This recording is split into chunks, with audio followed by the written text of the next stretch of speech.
5ই আগস্টের পরবর্তী সময়ে এসে আমি জামায়াতে ইসলামের সঙ্গে সংশ্লিষ্ট হয়েছি।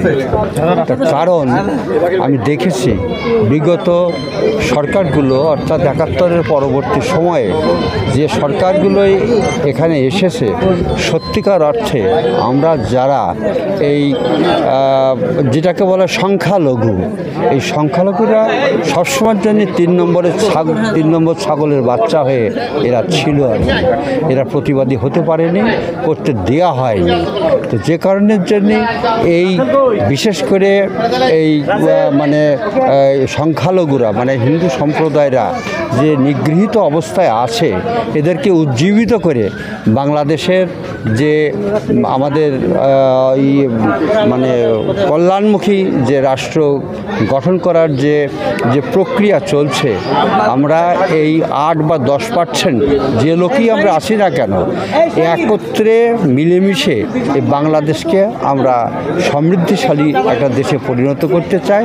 এই জন্যেই আমরা জামায়াত ইসলামের সঙ্গে সংশ্লিষ্ট হয়ে কাঁধে কাঁধ মিলিয়ে আমরা এই দেশটাকে বিনির্মাণ করতে চাই।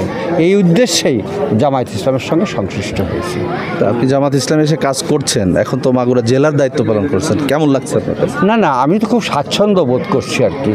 কারণ এই ঘুমন্ত জাতি রয়েছে এদেরকে জাগিয়ে তোলাই কিন্তু আমার কাজ। এবং শুধু তাই না, আমরা যাতে এই 8 বা 10% যে আমাদের সংখ্যা আছে এই সংখ্যা যাতে পুরো দেশটা দেশে বিনির্মাণে যাতে এরা সহযোগিতা করতে পারে এবং ন্যায় বিচার পায়। কারণ আমরা এর আগে কোনোদিন বিচার পাইনি, ন্যায় বিচার পায়, সেই উদ্দেশ্যেই আমরা এই জামায়াতের সঙ্গে সংশ্লিষ্ট হয়েছি। কিন্তু অনেক সময় তো আমরা শুনেছি যে জামাত অমুসলিমদের উপরে বা হিন্দুদের উপরে অত্যাচার নির্যাতন করেছে। এই কথাগুলোর কতটুকু ভিত্তি আছে বলে মনে করেন? এগুলো ভিত্তি আছে বলে আমি মনে করি না। তার কারণ যারা বিরোধী দল তারা তো চাইবেই যদি এরা যাতে সামনে না উঠতে পারে, সামনে না আসতে পারে। এই জন্যেই তারা সবসময় চাইবে যে ওরা খারাপ আমরা ভালো। অথচ আমাদেরকে এখন এই পর্যবেক্ষণের সময় আসছে যে প্রকৃতপক্ষে কারা ভালো। অতএব সেই জন্যেই আমরা এই জামায়াত ইসলামকে ভালোবেসে তাদের সঙ্গে আমরা যুক্ত হয়েছি। আপনি জামাত ইসলাম করছেন, আপনার এই সনাতনী আরও যারা আছে তাদের থেকে কোনো বাধা মুখে কি আপনি পড়েছেন? না, বাধা তো থাকবেই, কোনো পথই তো সঙ্গে নিষ্কণ্টক না, বাধা তো আসবেই।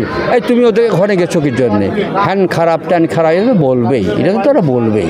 কিন্তু প্রকৃতপক্ষে আমি তো দেখছি যে এরা সত্যিকারই মানবিক এবং এদের ভিতরে কোনো রকম যে বিভেদ আছে বলে আমি মনে করি না। এমনকি আমি নিজে মসজিদের ভিতরে আমি কোনোদিন ঢুকিনি আর কি, এই ক্যাম্পাসেও আমি কোনোদিন ঢুকিনি।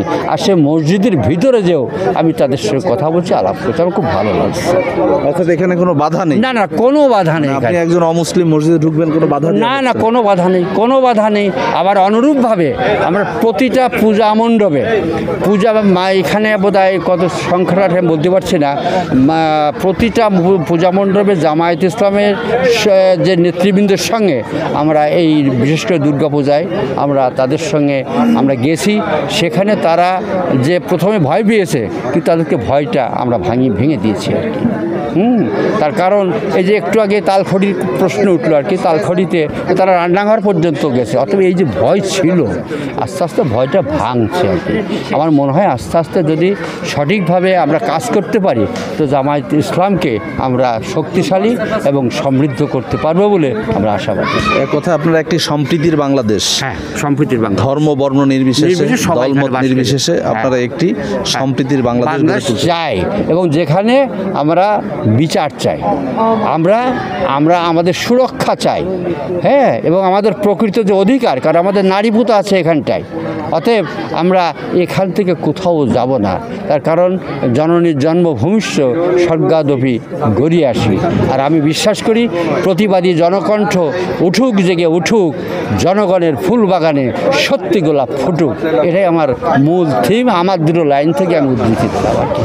এবং আমার সর্বশেষ যে গ্রন্থ আছে জীবন্ত লাশ, এটা ভারত থেকে প্রকাশ পেয়েছে।